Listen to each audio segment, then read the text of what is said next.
Hello guys. तो इस video में मैं आपको बताने जा रहा हूं इंडिया के 6 इनलैंड नेशनल वाटरवेज के बारे में या भारत के प्रमुख राष्ट्रीय जलमार्गों के बारे में।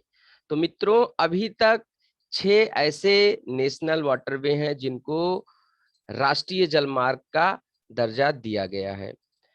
उसमें से सबसे पहला जो दर्जा दिया गया था नेशनल वाटरवे का, वो 1986 में दिया गया था और वो दिया गया था नेशनल वाटरवे 1 को। दोस्तों, आपको पता है कि जो वाटर ट्रांसपोर्ट है हमेशा से ट्रांसपोर्टेशन के लिए सबसे चीपेस्ट मोड रहा है। सबसे कम खर्चे में सबसे ज्यादा सामान कहीं पर भी पहुंचाया जा सकता है। इसलिए ये जो नेशनल वाटरवेज हैं बहुत ही महत्वपूर्ण हैं। तो आइए इनको देखते हैं। मित्रों, मैंने पहले ही बताया कि 6 नेशनल वाटरवे हैं, जिसमें से आप यहाँ पर स्क्रीन पर देख सकते हैं national waterway 1, national waterway 2, national waterway 3, national waterway 4 और नेशनल वाटरवे 5, फिर नेशनल वाटरवे 6। इस तरीके से सारे वाटरवे को एक नंबर दिया गया है 1 2 3 4 5 6 और उसी के अनुसार उनको नेशनल वाटरवे 1 2 3 4 5 और 6 कहा जाता है। जो नेशनल वाटरवेज हैं इनकी सभी को मिला करके टोटल लेंथ 4500 किलोमीटर के अराउंड है और ये कुल मिला करके 15 स्टेट्स को सर्व करते हैं। अब आइए सबसे पहले नजर डालते हैं नेशनल वाटरवे 1 पर। तो दोस्तों, नेशनल वाटरवे 1 या राष्ट्रीय जलमार्ग संख्या 1 जो है वो गंगा रिवर पर है। अब ऐसा नहीं है कि पूरी की पूरी गंगा रिवर जहां से ये ओरिजिनेट हो रही है वहां से पूरा नेशनल वाटरवे है। जी नहीं, गंगा रिवर को इलाहाबाद से हल्दिया के बीच में नेशनल वाटरवे 1 माना गया है। तो दोस्तों, इसकी जो टोटल लेंथ है बिटवीन इलाहाबाद टू हल्दिया वो है 1620 किलोमीटर, याद रखिएगा।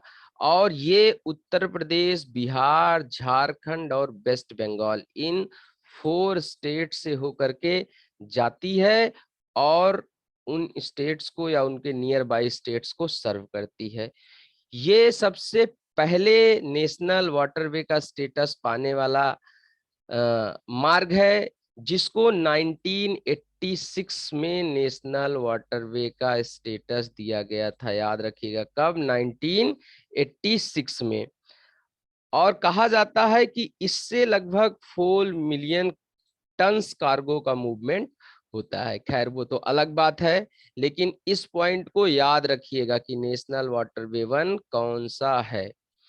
अब दूसरी बात करें तो नेशनल वाटरवे 2 की। नेशनल वाटरवे 2 ब्रह्मपुत्रा रिवर पर है। याद रखिएगा, ब्रह्मपुत्रा रिवर यहाँ से चिमांगदुंग ग्लेशियर से निकल करके ऐसे इंडिया में एंट्री करती है अरुणाचल प्रदेश से और जाके गंगा में मिल जाती है बांग्लादेश में।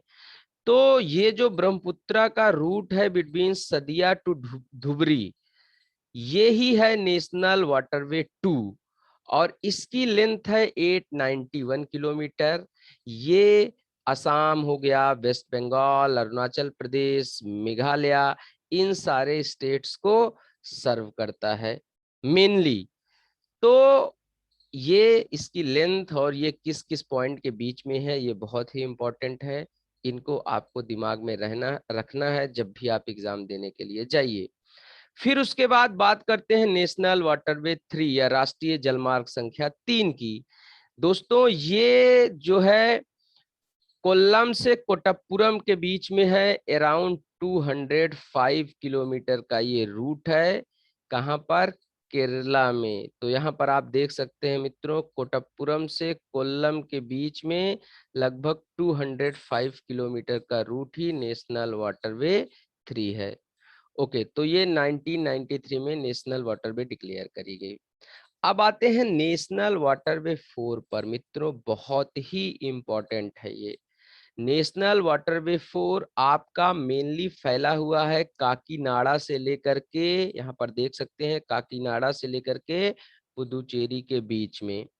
इसकी इन दोनों पॉइंट्स के बीच में जो लेंथ है वो है 1078 किलोमीटर, और ये सर्व करता है स्टेट आंध्र प्रदेश, तमिलनाडु और पुडुचेरी, इन तीनों रीजन्स को।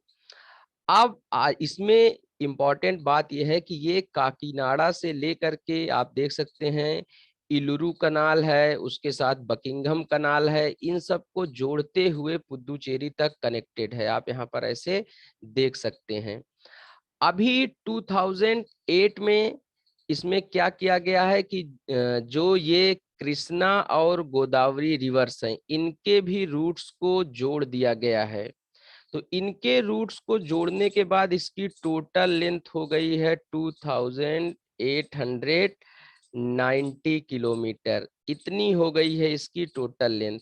तो मित्रों, पहले जो लॉन्गेस्ट नेशनल वाटरवे था वो था नेशनल वाटरवे 1, जिसकी लेंथ थी 1620 kilometre. But now after addition of Krishna and Godavari channels, इसकी टोटल लेंथ हो गई है 2890 किलोमीटर, और ये लॉन्गेस्ट नेशनल वाटरवे की कैटेगरी में आ गया है। तो ये पॉइंट आप याद रखिएगा। बकिंघम कनाल यहाँ पर है, और ये बहुत ही इंपॉर्टेंट है, एग्जाम में पूछी जा सकती है कि किस नेशनल वाटरवे पर है। तो बकिंघम कनाल इस पर है और इलुरु कनाल भी इस पर है। तो ये नेशनल वाटरवे 4 था। अब मित्रों आते हैं नेशनल वाटरवे 5 पर। तो आप यहाँ देख सकते हैं नेशनल वाटरवे 5 है आपका ब्राह्मणी रिवर डेल्टा पर। तो ये यहाँ पर आप देख सकते हैं इसकी टोटल लेंथ 588 किलोमीटर के करीब है। तो 588 किलोमीटर लेंथ के साथ ही यह मेनली फैला हुआ है तालचेर, धमरा और पारादीप के बीच में। यहाँ पर आप देख सकते हैं तालचेर, धमरा और पारादीप के बीच में ये फैला हुआ है, और इसकी लेंथ 588 किलोमीटर है। ये सर्व करता है उड़ीसा और वेस्ट बंगाल को मेनली। बट अभी यहाँ पर हल्दिया से इसको कनेक्ट कर दिया गया है, तो ये बोला जाता है कि इसकी लेंथ लगभग 623 किलोमीटर के अराउंड हो गई है। इन पॉइंट्स को याद रखिएगा मित्रों। सबसे लास्ट में है आपका नेशनल वाटरवे 6, राष्ट्रीय जलमार्ग संख्या 6, जो कि बराक रिवर पर है। याद रखिएगा। अब आपको याद रखना है बराक रिवर आपकी बहती कहाँ है। तो मित्रों, बराक रिवर पर ये लखीपुर से भंगा के बीच में लगभग 121 किलोमीटर का एक नेशनल वाटरवे है। ये सर्व करता है मेनली मिजोरम, मणिपुर और त्रिपुरा जैसे स्टेट। नेशनल वाटरवे 2 को अभी रिसेंटली 2013-14 में नेशनल वाटरवे का दर्जा दिया गया है। तो ज्यादा पुराना नहीं है ये केस।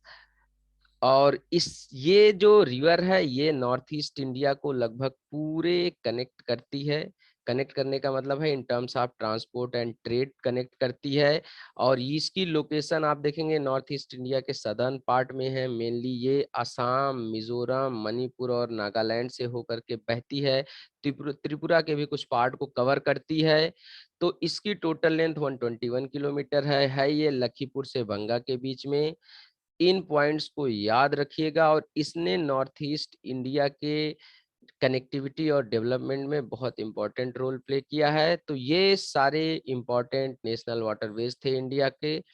अब मिलते हैं नेक्स्ट वीडियो में कुछ नई इंफॉर्मेशन के साथ, आपके एग्जाम के लिए कुछ नई चीजों के साथ। Thank you very much guys for being with Aviral Dhara and being with Ambesh Pandey. और हाँ, मेरे चैनल को सब्सक्राइब करना मत भूलिएगा।